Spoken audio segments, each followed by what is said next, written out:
Hi all, good morning. I'm your science teacher. This lecture is for class 5th and this is part 2. Part 1 already we have delivered producing and storing food. This chapter is important in respect of to understand कि हम कोई भी खाना कोई भी चीज़ जो है ना कैसे बनाते हैं, how we produce and storing food हम जो है ना खाने को रखते कैसे हैं. तो this chapter is important in respect of to knowing कि हम खाने को कैसे रखेंगे, हाउ टू स्टोर इट और हम उसको कैसे बनाएंगे. तो स्टार्टिंग में हमने आप सबको बताया हुआ है कि ploughing what is the process of ploughing, यानी जो खेती करते हैं आप, यानी खेती में जब आपका खेत में जब आपको कोई भी चीज़ उपजाऊ करना होता है तो उसके पहले you are doing ploughing. Then improving fertility, फिर हम क्या करते हैं, फर्टिलिटी इम्प्रूव करते हैं. फर्टिलिटी इम्प्रूव करने के लिए हमको क्या करना होता है, we are using fertilizers. We are using fertilizers, ठीक है. अब जब हम फर्टिलाइजर्स यूज़ करते हैं उसके बाद we start using sowing seeds. Sowing seeds process होता है, देखिए यहाँ पे you have to see the two photographs, one is for animals and other is for tractors. ये दोनों तरीके से फर्टिलाइजिंग होता है. सोइंग सीड्स, अब देखो ये सोइंग सीड्स है जिसके अंदर जब फर्टिलाइजिंग हो जाता है उसके बाद मतलब प्लाउजिंग होता है, प्लाउजिंग के बाद हम फर्टिलाइजिंग करते हैं, फर्टिलाइजिंग के बाद हम सोइंग सीड्स करते हैं, उसके बाद हम क्या करते हैं, इरिगेशन. ठीक है, इरिगेशन का मतलब होता है हम वाटरिंग करते हैं. ठीक है, वाटरिंग करते हैं. तो वाटरिंग में क्या होता है कि we are having 2-3 system. One is by having motor system and bore system and other is with the pipeline system. तो अभी देखो यहाँ पे now we come on a pesticides. जो पार्ट 1 में ऑलरेडी हमने कंप्लीट किया था but some part of this is pending. Protecting crops. अब प्रोटेक्टिंग क्रॉप्स का हम थोड़ा सा स्टडी करते हैं.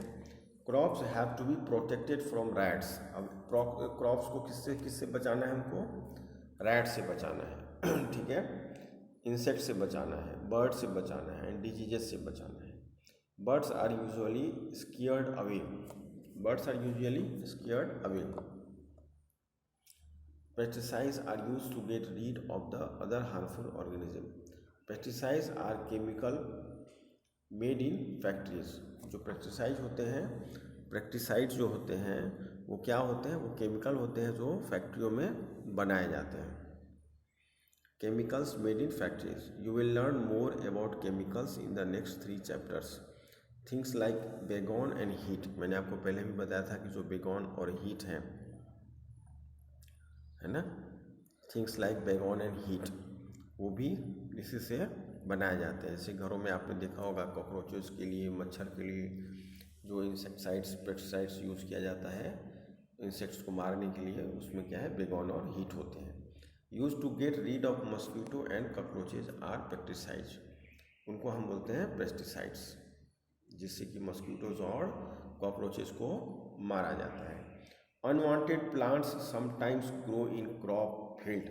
अनवांटेड जो प्लांट्स होते हैं sometime grow in crop field, यानी जिस प्लांट की ज़रूरत नहीं होती है वो भी प्लांट में कई बार बाहर आ जाते हैं.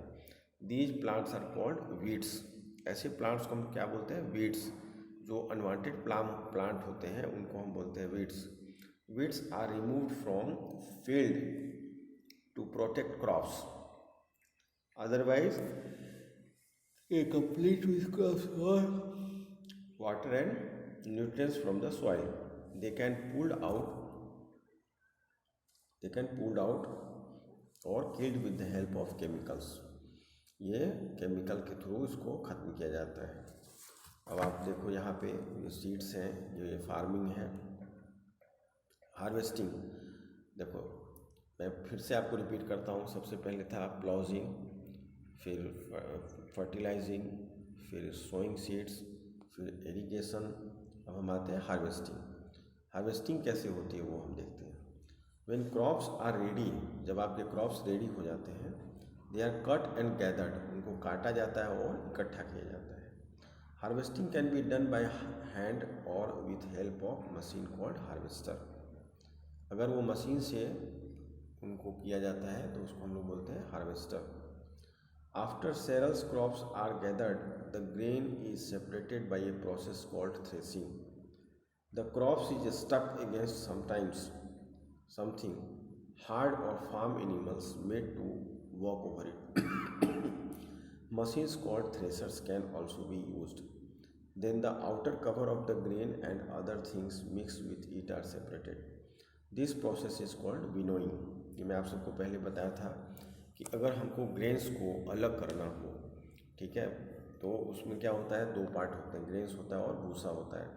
तो एक ऐसा प्रोसेस आता है, यानी कि आपने गांव में देखा होगा, देखो ये गांव में जो माताएं हैं वो इस तरीके से एक उनके पास एक बर्तन होता है जिसके अंदर ग्रेन्स को रखा जाता है। तो जितने भी लाइट पार्टिकल्स होते हैं वो हवा से दूर जाके गिरते हैं, और जो आपका गेहूँ है या जो भी मटेरियल्स है जिसको आप अलग करना चाहते हो वो वेट होने की वजह से बिल्कुल पास में गिरता है। तो इससे भी इसको अलग कर सकते हैं। देखो ये फोटोग्राफ्स देखो आप लोग, सीधा फोटोग्राफ्स, इसमें देखो फोटोग्राफ्स में क्या क्या है, मसाले हैं, ड्राई फ्रूट्स हैं, ठीक है, कुछ सॉल्ट भी रखे हुए हैं। क्या लिखा है, dried food can be stored for a long time. जो ड्राई फूड होते हैं वो बहुत लंबे टाइम तक स्टोर किए जा सकते हैं। Food has to be stored well so that it does not get spoil. अगर हम खाने को अच्छे से रखते हैं तो क्या होता है, वो खराब नहीं होता है। It is generally spoiled by insects and micro organism. जो माइक्रो ऑर्गेनिज्म होते हैं बहुत ही छोटे कीड़े होते हैं जिनको हम बोलते हैं बैक्टीरिया, वायरस, फंजाई। ये कीड़े को मारने के लिए हमको we have to take some precautions. तो जब मॉइस्चर होता है, जब मौसम गीला होता है तो उस समय क्या होता है, ये सब चीज़ें मॉइस्चर को ऑब्जर्व कर लेती है। ऑब्जर्व करने के बाद इन सभी चीज़ों में फंजाई है, बैक्टीरिया है, ये सब चीज़ें डेवलप हो जाती हैं और उससे फिर वो चीज़ खराब होने लगता है, यानी उसके अंदर माइक्रो ऑर्गेनिज्म डेवलप हो जाता है जिसकी वजह से वो खाने की चीज़ें खराब हो जाती हैं। All organism needs warmth and moisture to live, so two way of protecting food from harmful organism are drying and cooling. So दो तरीका है, harmful organisms are drying and cooling. Grains and pulses do not have much moisture in them. अब जिस खाने में moisture कम होता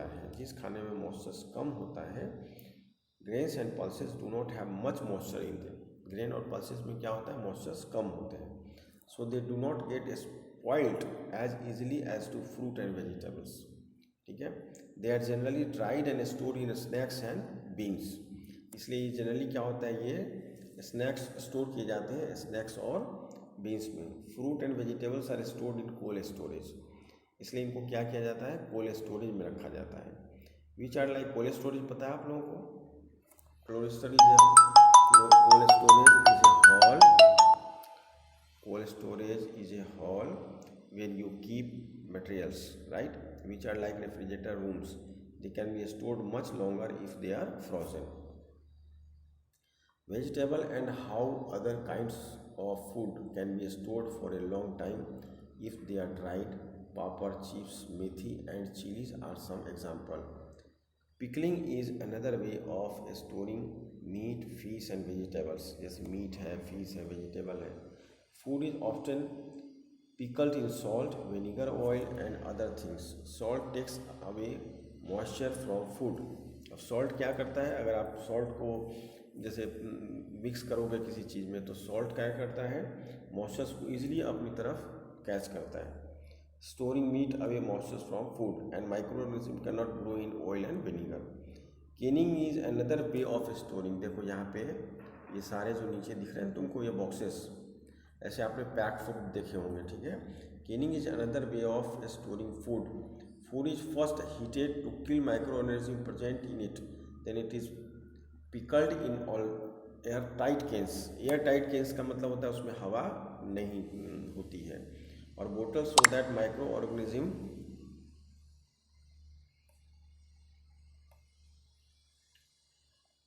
Canning is another way of storing food. Food is first heated to kill microorganisms present in it. Then it is packed in airtight cans or bottles so that microorganisms cannot inter it from the air. इस वजह से micro organism इसके अंदर नहीं जा सकता है। देखो अभी मैं आप लोगों को बता रहा हूँ, देखो ये फोटोग्राफ्स है, ये पिकलिंग, जैसे आपने पिकल्स देखे होंगे, ठीक है, जैसे बहुत सारे स्वीट होते हैं, मिठाई होते हैं, रसगुल्ला होते हैं। देखो यहाँ पे मिल्क मेड है, मिल्क मेड आप सबने खाया होगा, ठीक है। तो this is the part 2, the set chapter is completed. अब इसका क्वेश्चन आंसर आपको मैं कभी भी क्वेश्चन आंसर भेजता हूँ, that is the final question answer. बहुत लोगों ने क्या किया है कि वो टेक्स्ट बुक में लिखते हैं, जब मैं आपको क्वेश्चन आंसर भेजता हूँ तब आप उसको फेयर बुक में आपको लिख लेना है। When I am sending you the question answer, मेरा लिखा हुआ जो क्वेश्चन आंसर मैं भेजता हूँ वो डायरेक्ट आपको फेयर बुक में लिख लेना है, और साथ में फेयर बुक में लिखना है आपको match the following, fill in the blank, ठीक है, and true and false. MCQ सिर्फ फेयर बुक में आपको नहीं लिखना है, because at the time of reading जब आप अच्छे से पढ़ाई करने के लिए बैठोगे तो ट्रू एंड फॉल्स जब आप पढ़ोगे तो उसी समय आपको चेक हो जाएगा, ठीक है। चलो, स्टडी वेल।